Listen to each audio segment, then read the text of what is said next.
नमस्कार.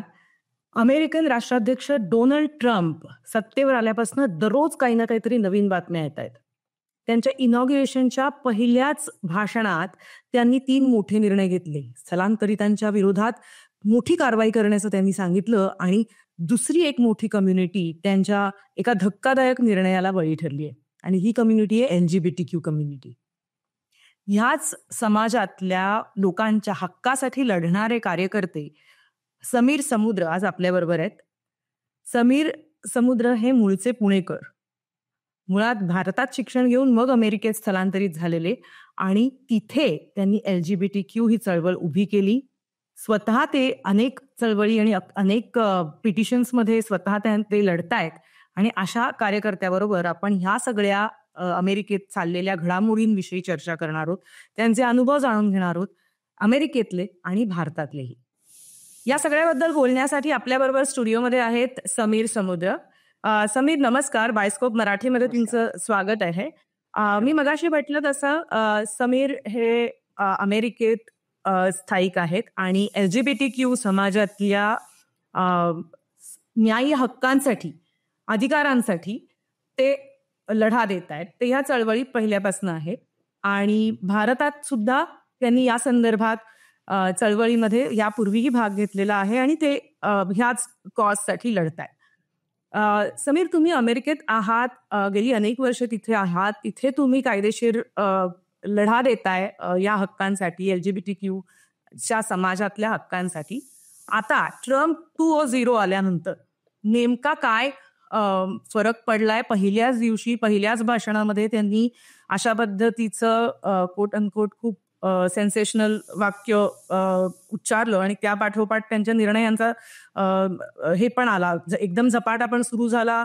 त्यांनी बऱ्याच गोष्टी मागच्या बायडेन गव्हर्नमेंट मधल्या मागे घ्यायचं बोललं गेलं.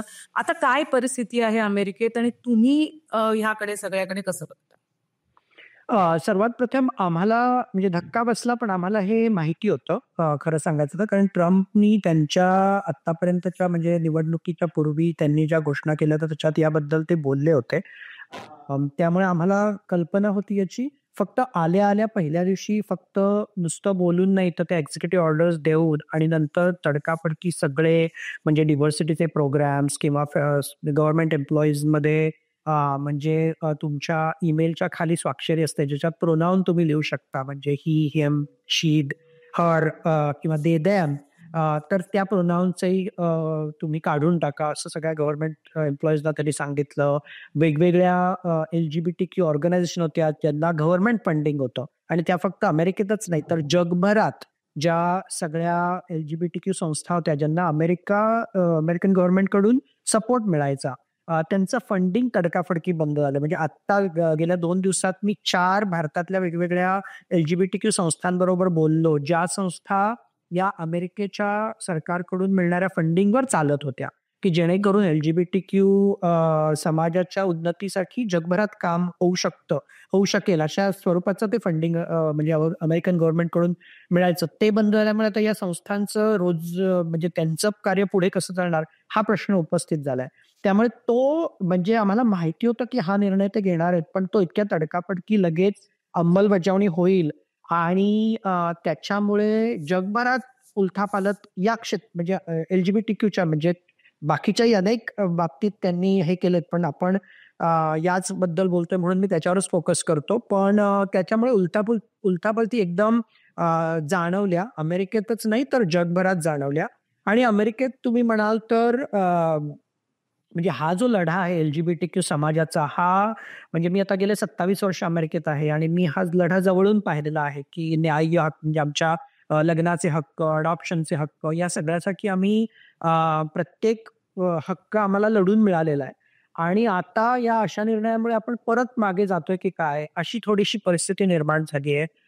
म्हणजे स्त्री आणि पुरुष हे फक्त 2च लिंग आम्ही मान्य करू असं त्यांनी जे म्हणलंय, त्यामुळे खूप ट्रान्सजेंडर लोकांना किंवा नॉन बायनरी लोकांना जे त्या स्त्री किंवा पुरुष या बायनरीमध्ये बसत नाहीत अशा सगळ्या लैंगिक अल्पसंख्याकांना याच्यामुळे खूप मोठा धक्का बसणार. धक्का म्हणजे काय, तर तो फक्त कागदोपत्रीच नाही, पण तुमच्या मेडिकल हिस्ट्री किंवा मेडिकल क्लेम्स याच्यावर इम्पॅक्ट होऊ शकतो. म्हणजे खूप ट्रान्सजेंडर लोक जे असतात, जे लिंग बदलाची शस्त्रक्रिया किंवा त्या रिलेटेड थेरपीज ह्या सगळ्या गोष्टी घेतात, त्या सगळ्या आता बंद होतील. म्हणजे एखाद्या व्यक्तीला आपण जसे आहोत तसं जगण्याचा अधिकार जो आम्ही न्याय्य हक्काने लढून मिळवला होता, तो परत मागे जातोय. असं दुर्दैवाने चित्र दिसतंय. अगेन ह्याच्यावर खूप आता कायद्याचा आधार घेऊन किंवा घटनेचा आधार घेऊन भरपूर वेगवेगळ्या संस्था त्याच्याविरुद्ध अपील करतील आणि म्हणजे त्यांचं जे धोरण आहे किंवा त्यांच्या ज्या नवीन पॉलिसीज आहेत त्याला चॅलेंज करतील आणि तो लढा कोर्टात जाईलच बेसिकली. त्यामुळे आम्ही न्याय्य मार्गाने हे सगळं खोडून काढण्याचा प्रयत्न करणारच आहोत. पण धक्का नक्की बसलेला आहे. म्हणजे इथल्या LGBT कम्युनिटीला आणि नुसत्या इथल्याच नाही तर जगभरातल्या सगळ्या LGBT कम्युनिटीला हा मोठा धक्का आहे. माझे पुढचे 2 प्रश्न ह्याच्याशीच निगडीत आहेत. जेव्हा ट्रम्प असं म्हणतायत की आम्ही 2च जेंडर मानतो, ज्याचा अर्थ इतर कुठलाही ओळख तुम्हाला यापुढे सांगता येणार नाही. ते जेंडर कुठलं तर ते कदाचित at the time of birth जे तुम्हाला दिलं गेलं आहे, म्हणजे जे ट्रान्सजेंडर आहे ज्यांनी नंतर काही शस्त्रक्रिया करून किंवा इतर काही गोष्टींनी ते कदाचित अमान्य होईल. नेमकं काय बदलेल आणि ह्याचा सर्वाधिक त्रास किंवा सर्वाधिक ह्याच्यातनं कुणाला सफर होणार आहेत, कोण माणसं आहेत जी यातनं सफर होणार आहेत, हा एक. आणि तुमच्या बोलण्यात मग अशी आलं, पण ते थोडं अधिक विस्ताराने सांगा की आपण म्हणतोय अमेरिकेत झालं असलं तरी त्याचे जगभरात परिणाम होणार आहेत. भारतात नेमके कसे आणि काय म्हणजे दूरगामी परिणाम होतील? आता तर तुम्ही म्हणताय की इमिजिएटली काही फंडिंग बंदही झाले आहेत पुढच्या म्हणजे एका आठवड्यातल्या निर्णयाच्या आत एवढ्या गोष्टी झाल्यात. आणि मला थोडंसं आणखीन एक्सप्लेन या अर्थाने हवंय की ही जी आपण कम्युनिटी बद्दल बोलतोय, या समाजाबद्दल बोलतोय, त्याची संख्या अंदाजे अमेरिकेत आणि भारतात तुमच्या अंदाजाने किती आहे? म्हणजे केवढा मोठा हा परीघ आहे, किती मोठ्या लोकसंख्येला याचा सगळ्याचा परिणाम भोगावा लागणार आहे? करेक्ट. सो अरुंधती, मी तुझ्या शेवटच्या प्रश्नाचं पहिलं उत्तर देतो. कुठल्याही समाजाच्या, आणि ही रिसर्च ड्रिव्हन फॅक्ट आहे, मेडिकली ड्रिव्हन फॅक्ट आहे, कुठल्याही समाजाच्या टोटल लोकसंख्येच्या 8 ते 10% लोकसंख्या ही LGBTQ लैंगिक अल्पसंख्याक असते. त्यामुळे हा मोठा समुदाय, हा अगदी म्हणजे नगण्य समुदाय नाहीये. ती पहिली गोष्ट. दुसरी गोष्ट, ह्याच्यात जे LGBTQ समुदाय येतो त्याच्यात ट्रान्सजेंडर, म्हणजे त्यांनी जे म्हणलंय की स्त्री आणि पुरुष हे 2च लिंग, त्यामुळे त्याचा डिरेक्ट इम्पॅक्ट ट्रान्सजेंडर व्यक्तींवर होतोय, की जे ज्यांना जन्मतः एक लिंग आहे, पण हळूहळू तुम्ही मोठे होत असताना तुम्हाला जाणवतं की अरे मला जे जन्मतः लिंग असाइन केलेलं आहे किंवा माझ्या शरीरात बाह्य लिंग जे आहे ते माझ्या अंतर्गत मला फील होत नाहीये. म्हणजे मी जर पुरुष म्हणून लहानाचा मोठा होत असेल, पण माझ्या ज्या नैसर्गिक भावना आहेत त्या सगळ्या स्त्रीच्या आहेत. मला हे पुरुषाचे कपडे घालायला आवडत नाही, मला हे पुरुषांचे अवयव पण आवडत नाहीयेत. आणि त्यामुळे या ट्रान्सजेंडर व्यक्तींना त्यांचा अंतर्गत लढा खूप असतो, अगदी लहानपणापासून.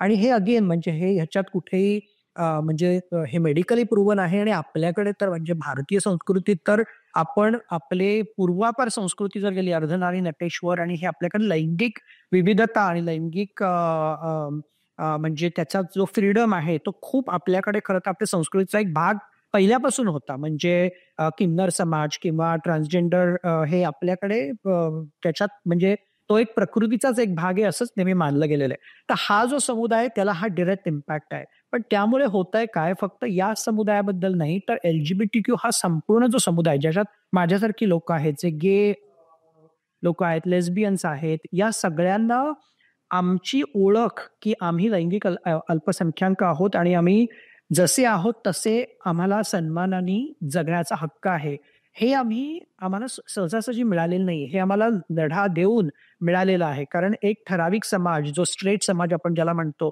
त्यांनी हे ठरवलंय की तुम्ही चुकीचे आहात, आणि ते आम्ही खोडून काढून एवढ्या वर्षानंतर तो लढा दिलेला आहे. आणि आता या अशा निर्णयांमुळे परत समाजमत चुकीच्या दिशेने बदलू शकतं. म्हणजे आम्हाला म्हणून जास्त वाईट वाटतं की अरे आम्ही एवढ्या वर्षांचा तो लढा देऊन आम्ही इथपर्यंत आलोय, आणि आता परत ह्या अशा चुकीच्या म्हणजे कडव्या धार्मिक विचारसरणीमुळे किंवा मिसइन्फॉर्मेशनमुळे हे परत आपण मागे जातोय की काय. त्यामुळे आणि एक समाज म्हणून आपल्या समाजातले कुठलाही घटक जर सफर होत असेल, त्याला डिस्क्रिमिनेशनचा सामना करावा लागत असेल किंवा त्यांना कुठल्याही अन्यायाला सामोरं जावं लागत असेल, तर एक समाज म्हणून ते आपल्यासाठी आरोग्यदायी लक्षण नाहीये. त्यामुळे हे फक्त LGBTQ कम्युनिटीसाठी नाहीये, हे ऍक्च्युली सगळ्यांसाठीच हे चुकीचं आहे. कारण एक समाज म्हणून मग आपण पुढे जात नाही आहोत. आपण एक समाज म्हणून प्रगल्भ होत नाहीये किंवा समाजातला एक ठराविक गट आपण मागे ठेवतोय, त्यांना कोंडीत पकडतोय आणि त्यामुळे त्यांची जी प्रोडक्टिव्हिटी आहे ती आपण यूज करत नाहीये, खरं सांगायचं तर.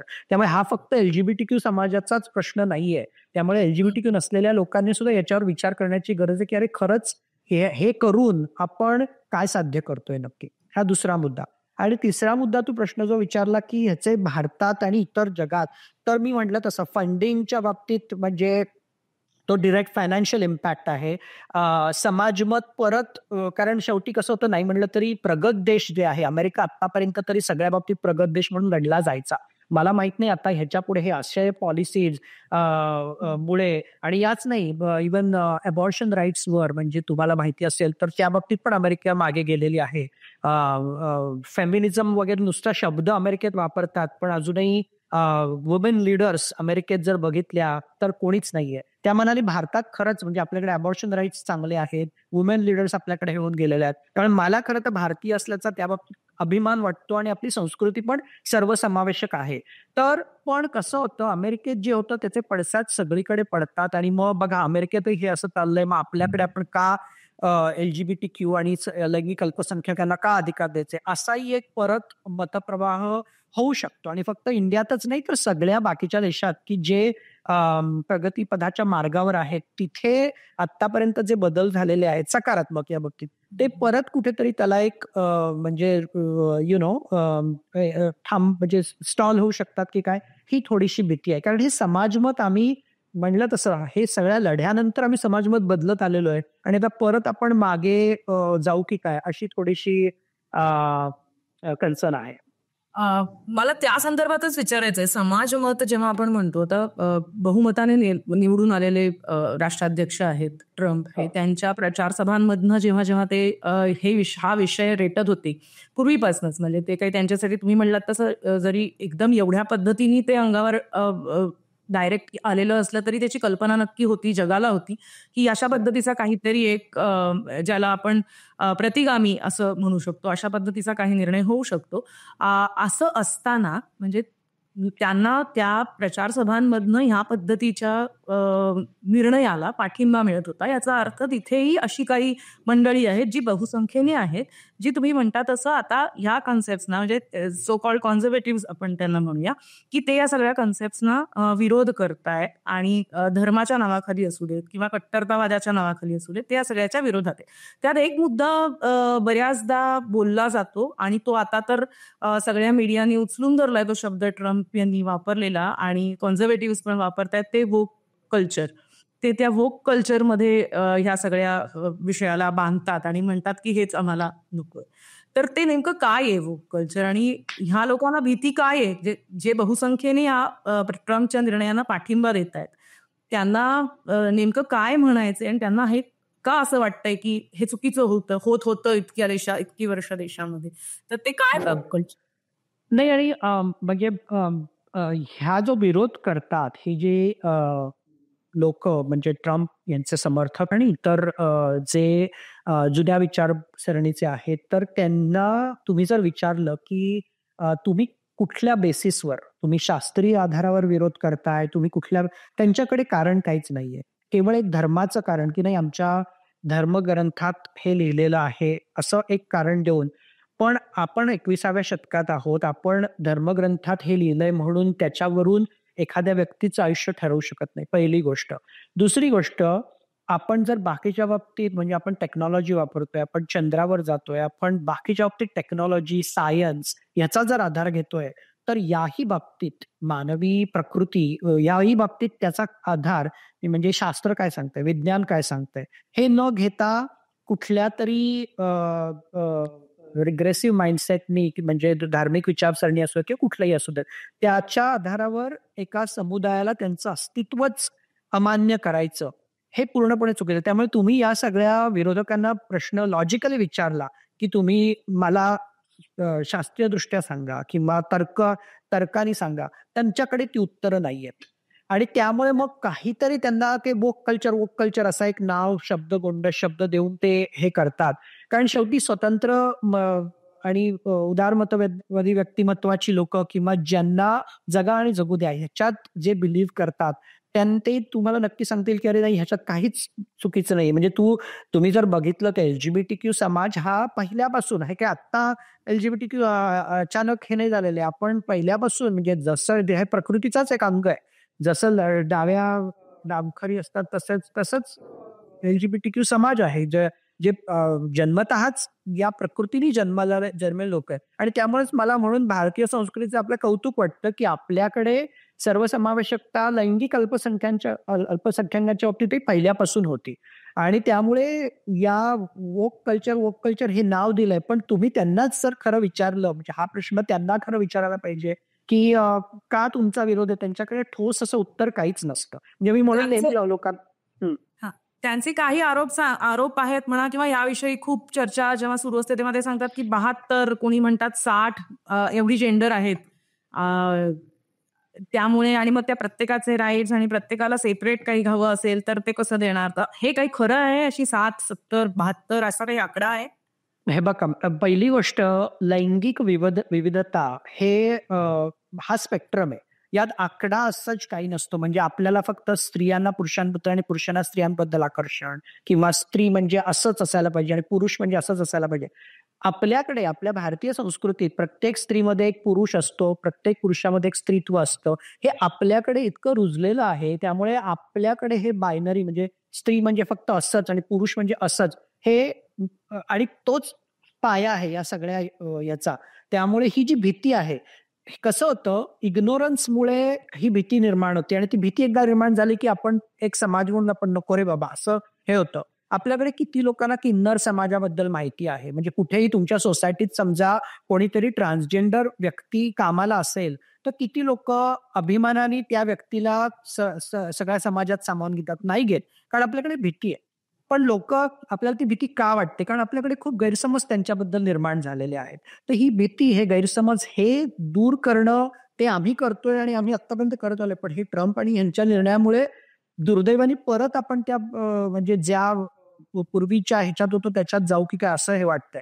त्यामुळे ही भीती निर्माण करण्यात आलेली आहे. बाकी दुसरं काही नाही. तुम्ही जर कोणी LGBTQ समाजातल्या व्यक्तींना भेटलात, त्यांच्याशी बोललात, त्यांना त्यांचं आयुष्य समजून घेतलं तर तुम्हाला कळेल की ही भीती अकारण आहे. म्हणजे त्याच्या मागे काहीच लॉजिक नाहीये.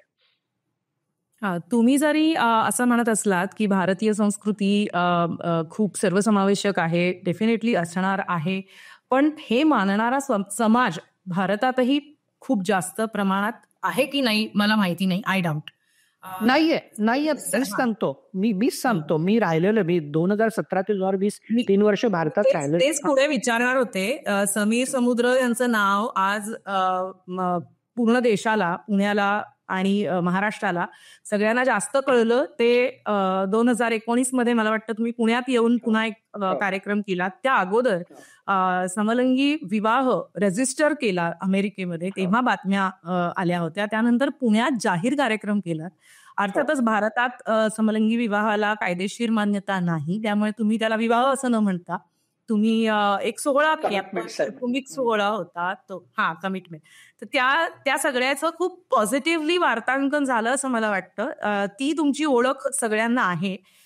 2019 नंतर आजपर्यंत जेव्हा कळलं इथल्या समाजाला, तुम्ही पुण्यात पण येत जात असाल, त्यानंतर मुंबईत येत जात असाल, तुम्हाला जाणवलेले काही फरक आहेत माणसांचे? आता तुमच्या फॅमिलीमधल्या माणसांना किंवा कुटुंबातल्या जवळच्या मित्रांना हे सगळं पूर्वीपासून माहिती असेल, पण माध्यमांमधनं हे सगळे बाहेर आल्यानंतर जो पिअर ग्रुपच्या बाहेरचा भाग आहे, बाहेरची मंडळी आहे, त्यांच्याशी बोलताना तुमचा वैयक्तिक अनुभव काय होता? म्हणजे तुम्ही हे सगळं सांगताय की भारतीय संस्कृती हे ते, पण तो वैयक्तिक अनुभव तुम्हाला असाच होता? एवढा ऍक्सेप्टन्स लवकर मिळाला, स्पेशली जेव्हा तुम्ही हे सगळं जाहीरपणे सांगितलं त्यावेळी? राईट. नाही अरुंधती, आपल्याकडे काय आहे, आपल्याकडे सत्यमेव जयते आपण नुसतं ते ब्रीदवाक्य असलं तरी ऍक्च्युअली जी सत्याने वागणारे लोक असतात त्यांना कधीच चांगलं लेखलं जात नाही, उलट त्यांना नावच ठेवली जातात. त्यामुळे मी जी संस्कृतीचं हे म्हणतो ती आपली पूर्वापार खरं तर आलेली संस्कृती आहे, पण ती खरं आपण फॉलो करतोय का?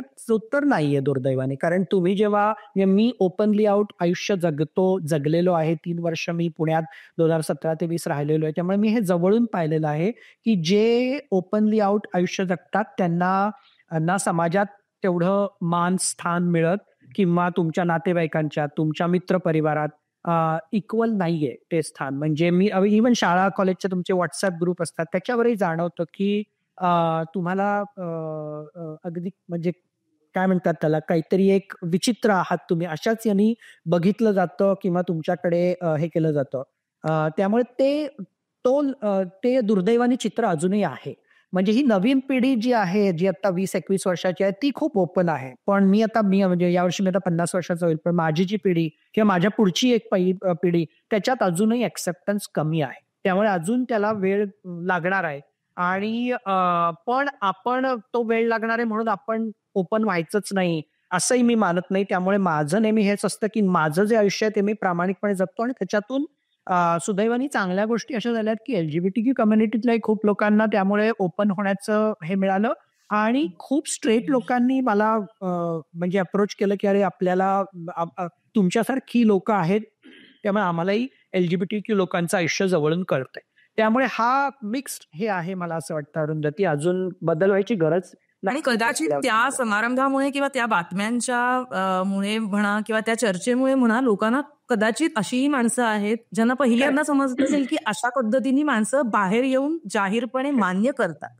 हेही कदाचित त्या तुमच्या Absolutely. पुढाकारामुळे आणि तुमच्या त्या ऍक्टिव्हिझमच होता तो एक प्रकारचा असं मी म्हणेन की त्यामुळे म्हणजे तुम्ही हे तुमच्यात ठेवू शकत होतात पण तुम्ही हे डेलिबरेटली मुद्दाम समाजाच्या पुढे येऊन सांगितल्यामुळे तो एक प्रकारचा आपण म्हणूया त्याच्यामुळे थोडी जागृती पण झाली असेल जी लोक अजूनही आपलं अस्तित्व सांगू शकत नाहीये त्यांना कदाचित त्यातनं बळ मिळालं असेल. पण माझा पुढचा प्रश्न पुन्हा तोच आहे की जेव्हा आपण म्हणतोय की आपला धर्म किंवा आता जे ट्रम्प आणि या सगळ्या म्हणजे अमेरिकेतल्या विरोधकांचं किंवा कन्झर्वेटिव्हचं जो विरोधाची जी धार आहे ती त्यांची धर्माधारित काही निष्ठा आहेत आणि त्याच्यावरती घाला येतोय वगैरे अशा भीतीतून आहे. भारतात एका बाजूला आपण म्हणतोय आपल्याकडे अर्धनारी नटेश्वर आहेत, आपल्याकडे अनेक उदाहरणं आहेत आपल्या जुन्या शिल्पांमध्ये, मंदिरांमध्ये आपल्याला ढळढळीत समोर दिसतायत अशा पद्धतीची. सो हे काही नवीन नाहीये भारतीय संस्कृतीला. Correct. तरीही मी असं म्हणेन की आत्ताचा जो समाज आहे पॉलिटिकल समाज मी म्हणेन जो टुवर्ड्स कॉन्झर्वेटिव्ह जाणारा आहे थोडा आणि जे ते स्वतःला धर्म संस्कृती रक्षक म्हणवणारे आहेत त्यांचा मात्र आणि त्यांचाच ह्या सगळ्या गोष्टींना कडाडून विरोध आहे. सो ट्रम्पच्या सरकारने आल्या जेव्हा या घोषणा केल्या तेव्हा त्याच्याबद्दलच्या ज्या काही पॉझिटिव्ह रिॲक्शन भारतातनं आल्या त्या या सोकॉल्ड संस्कृती रक्षक कांकडूनच जास्त आल्या. सोशल मीडियावरती आम्हालाही मीडियामधनं त्या समजल्या, लोकांनी त्या बोलल्या, अजूनही ते बोलतात की बरं झालं की असं पाहिजे, अमेरिकेतनं आलेलं फॅड आहे हे, असं त्यावर भारतात बोललं जातं. या सगळ्याविषयी काय म्हणताय तुम्ही?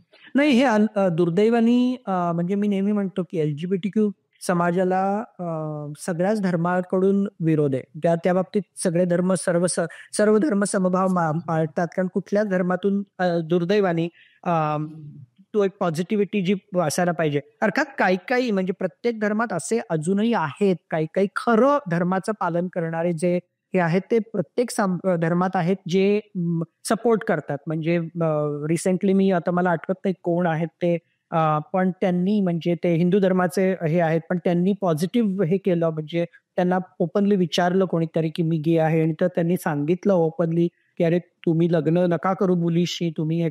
So there was a ray of hope.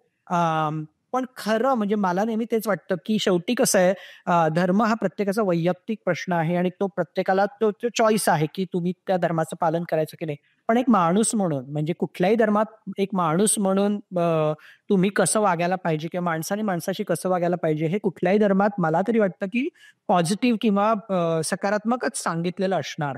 आणि त्यामुळे आपण जर 21व्या शतकात राहणारे आहोत, आपण सुजाण नागरिक स्वतःला म्हणवतो, तर खरं तर प्रत्येक नागरिकाने हा विचार करायला पाहिजे की माझ्या धर्माचे गुरु किंवा माझे संस्कृती रक्षक काय सांगतायत त्याच्यात किती तथ्य आहे आणि मी लॉजिकली काय विचार करायला पाहिजे हे प्रत्येक नागरिकाचं कर्तव्य आहे माझ्या दृष्टीने. म्हणजे मला नाही वाटत आपण कुठल्या तरी या आपल्या आयुष्यात आपण विचार कसा करायचा हे कुठल्या तरी धर्माने आपल्याला सांगायची गरज आहे.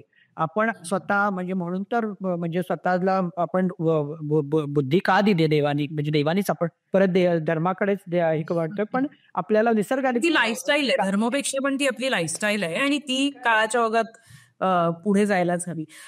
परत एकदा अमेरिकेत येते मी या सगळ्यातनं. ट्रम्प यांचं हे दुसरं सरकार आहे. तुमचं जेव्हा तुम्ही गे मॅरेजेस जेव्हा तुम्ही रजिस्टर केलं त्यावेळी पण ट्रम्पच होते प्रेसिडेंट. ती त्यांची कारकीर्द आणि ही कारकीर्द ह्याच्यात काय फरक दिसतोय? आता ते काय एवढे अग्रेसिव्ह झाले आणि त्याचा तुमच्या एकूण ऍक्टिव्हिझम वरती काय माहिती तेव्हा काय तुम्हाला जाणवत होतं पहिल्या टर्म मध्ये ट्रम्प यांच्या, आणि आता परत जेव्हा आलेत ते तेव्हा असं अचानक का म्हणून त्यांनी एकदम ती DEI पॉलिसी सगळ्याच म्हणजे फक्तच याच्याविषयी नाही म्हणते मी, आपल्या LGBTच्या ऐवजी एकूणच डायव्हर्सिटी DEI जे यांनी काढलं होतं, इक्वॅलिटी, डायव्हर्सिटी अँड इन्क्लुजन, या सगळ्यालाच ते मोडीत काढतायत. तर असं नेमकं काय झालंय अमेरिकेत गेल्या 4 वर्षात, त्याहून जास्त 4-5 वर्षात, की एकदम एवढं त्यांना करावं असं वाटतं? नाही, तो एक इन जनरल नॅशनलिझमचा जो तो एक असा उफाळून म्हणजे ट्रम्पनी जो तो अजेंडा राबवला. ट्रम्प 2.0 मी याला म्हणजे आता हे दुसरी टर्म मध्ये ते आलेत आता. तर पहिल्या टर्म मध्ये त्यांनी थोडंसं चाचपडत सगळ्या गोष्टी केल्या आणि त्यांना कळलं की अरे मला अनुकूल समाज जो आहे माझ्या विचारसरणीचा तो बरोबर साथ देतोय. दुसऱ्या टर्म मध्ये आता ते जास्त म्हणजे त्यांना चेप चढल्यासारखंच झालेलं आहे आणि दुर्दैवाने तो जो नॅशनलिझमचा जो हे आहे तो इतका तो हे केलेला आहे की मायनॉरिटीज सगळे वाईट, किंवा इथे जे येत आहेत बाहेरून देशात ते सगळे इलिगलच आहेत, किंवा आणि तुम्ही जर बघितलं तर या देशाची अर्थव्यवस्था, या देशात शेतावर काम करणारी लोक किंवा वेगवेगळ्या हॉटेल्समध्ये काम करणारे हे सगळे हे मायनॉरिटीज, इमिग्रंट्स असेच आहेत बेसिकली. या देशाचं talent pool, majority of the CEOs आणि हे बाहेरच्या देशातून आलेले आहेत. आणि ती अमेरिकेची खरं तर खासियत आहे की विविधता ही अप्रिशिएट केलेली होती अमेरिकेने, त्यामुळे तर सगळ्या देशातून लोक इथे नेहमी आलेली आहेत. पण ट्रम्पनी चुकीच्या दिशेने समाजाला जे हे केलं की मीच तुम्हाला आता तारणकार आहेत, म्हणजे तुमचं रक्षण करणार आहे, आणि हे सगळं बाहेरून आलेले लोक ती किंवा कोणी अल्पसंख्याक, मग त्याच्यात अगदी वुमेन, मायनॉरिटीज म्हणजे racial minorities, LGBTQ, immigrants, physically म्हणजे चॅलेंज्ड इंडिव्हिज्युअल्स, सगळेच मायनॉरिटीजना त्यांनी एका बकेटमध्ये टाकलंय आणि ते अतिशय चुकीचं आहे. म्हणजे विविधता हा खरं तर अमेरिकेचा स्ट्रॉंग पॉइंट होता आणि त्याच्यावरच ट्रम्पनी घाला घातलेला आहे. आणि दुर्दैवाने ते समाजमत त्यांनी असं बदललं होतं, भीती घातली या सगळ्याच्या मागे. काय भीती घातली की बघा हे लोक असे करतायत त्यामुळे तुमच्या आयुष्यावर असे परिणाम होत आहेत, मी आलं तर असं करेन, आणि त्यामुळे तर म्हणून त्याला ते जे मतं मिळत गेली दुर्दैवाने, कारण ती जी भीती निर्माण केली आणि मग त्या भीतीवर ते आता म्हणून तर आमच्यासारख्या म्हणजे कार्यकर्ते आणि संस्थांचं हेच काम आहे की आपण बोलत राहायचं, आपण कोर्टात लढा देत राहायचं वेगवेगळ्या घटनेचा आधार देऊन, आणि संघटित व्हायचं. म्हणजे कारण आता इतकं असं सगळं म्हणजे सायलोजमध्ये काम करणार आहेत, तर सगळ्यांनी मिळून संघटित होऊन काम करणं, या 3-4 गोष्टी महत्वाच्या ज्या आम्ही आता करतोय बेसिकली. मी आपल्या मुलाखतीच्या शेवटाकडेच येते आता. हे आता सगळं झालंय, एकदम बंबार्डमेंट सगळ्या निर्णयांची आली आहे. 4-5 जे मोठे निर्णय होते त्यातला LGBTQ संदर्भातला हा सगळ्यात मोठा निर्णय आतापर्यंतचा मानला जातोय.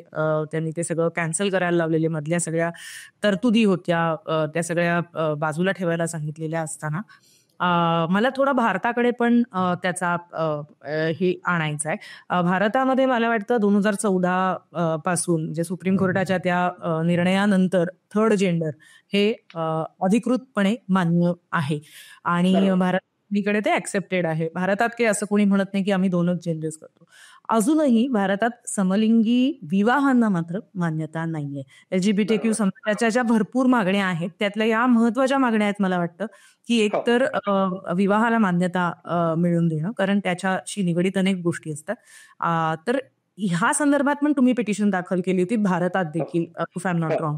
तर हो. तुमचे त्या संदर्भात जसं तुम्ही अमेरिकेत म्हणताय की तुम्ही संघटित होताय, एकत्र काही कायदेशीर लढा देणार आहात, त्या दृष्टीने तुमचे प्रयत्न सुरू असतील.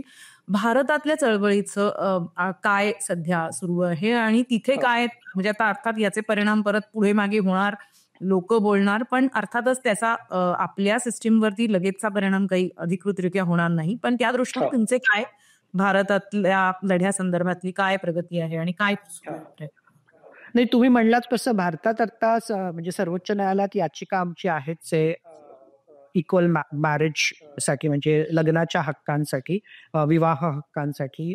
तर ते आम्ही चालूच ठेवणार. म्हणजे कारण कसं आहे, एक समाज म्हणून ही सगळे टप्पे आहेत प्रगतीचे, की आधी डिक्रिमिनलायझेशन करायचं, म्हणजे 377 जे कलम होतं ते रद्द झालं. 2014 मध्ये नालसा जजमेंटमुळे ट्रान्सजेंडर लोकांना समान हक्क, समान संधी हे कायदेशीर तरी मिळालेत. अजून मी म्हणलं तसं समाजमत बदलायला वेळ लागणार आहे. कारण अजूनही तुम्ही बघितलं तर ट्रान्सजेंडर लोक समाजाच्या सगळ्या स्तरात नाही दिसत आपल्याला. त्यामुळे समाजमत बदलणं हे चालूच ठेवावं लागणार आहे आम्हाला. भारतातही कायदेशीर प्रक्रिया आम्ही चालूच ठेवणार, म्हणजे विवाहाच्या हक्कांसाठी. कारण ती लॉजिकल नेक्स्ट स्टेप आहे, की ठीक आहे, आता तुम्ही डिक्रिमिनलाइज केलं म्हणजे निदान आम्ही गुन्हेगार नाहीये हे तरी कोर्टाने मान्य केलं, किंवा न्यायात न्यायदानाच्या त्या ह्याच्यात. पण मग पुढे लग्नाचे समान हक्क. कारण मग तुम्हाला जर आम्ही एक यशस्वी आयुष्य जगायचं असेल आमच्या जोडीदाराबरोबर, तर लग्नाचे समान हक्क मिळणं अतिशय आवश्यक आहे. कारण त्याच्यात फायनान्शियल आणि सगळेच इम्पॅक्ट होतात. तर त्यासाठी तो लढा चालूच राहणार आहे. फक्त होतं काय, हे अमेरिकेत या सगळ्या गोष्टी आता परत अमेरिकेत आमचं लग्न लिगल आहे, पण मग आता ट्रम्पच्या या सगळ्या निर्णयामुळे परत त्या लिगॅलिटीवर पण काही हे येत आहे का, ते पण आम्ही आता बघतोय. तर त्यामुळे म्हणून मी म्हटलं, की प्रगतीच्या दिशेने जाणारा देश आणि प्रगती केलेले परत आपण अधोगतीला येतोय की काय. आणि मग त्यामुळे बाकीचे देश जे अमेरिकेकडे पाहतायत, की तुम्ही काय काय केलंय, बेंचमार्क, आपण ज्याला बेंचमार्क म्हणतो, तर ते America is a benchmark on lot of this thing. आणि आता एकदम परत मागे जातोय की काय. पण भारतातला लढाई तो चालूच ठेवणार. आणि तो म्हणजे या सगळ्या ह्याच्यात मेन काय म्हणतात त्याला आपण, खंबीरपणे उभं राहून पुढे जाणं हे फार महत्वाचं असणार आहे. आणि त्याच्यात सकारात्मक दृष्टिकोन ठेवून पुढे जाणं फार महत्वाचं असणार आहे, जे आम्ही करणार आहोत भारतातही. धन्यवाद समीर सर. तुम्ही म्हणताय तसं तुमच्या लढ्याला बळ मिळो ह्या आमच्याकडनं शुभेच्छा. लिव्ह अँड लेट लिव्ह हे साधं सर्वसामान्य हो हे तत्व, अशी अपेक्षा करूया. आणि तुमच्या लढ्याला आमच्याही शुभेच्छा आणि आमच्याशी बोलल्याबद्दल मनापासून धन्यवाद. धन्यवाद. या विषयाबद्दल तुम्ही हे बोलताय आणि मला समाज माध्यमांना तीच विनंती आहे, की या विषयाबद्दल बोला. आणि तरच आपण सगळे एकमेकांबरोबर या लढ्यात पुढे जाऊ. धन्यवाद.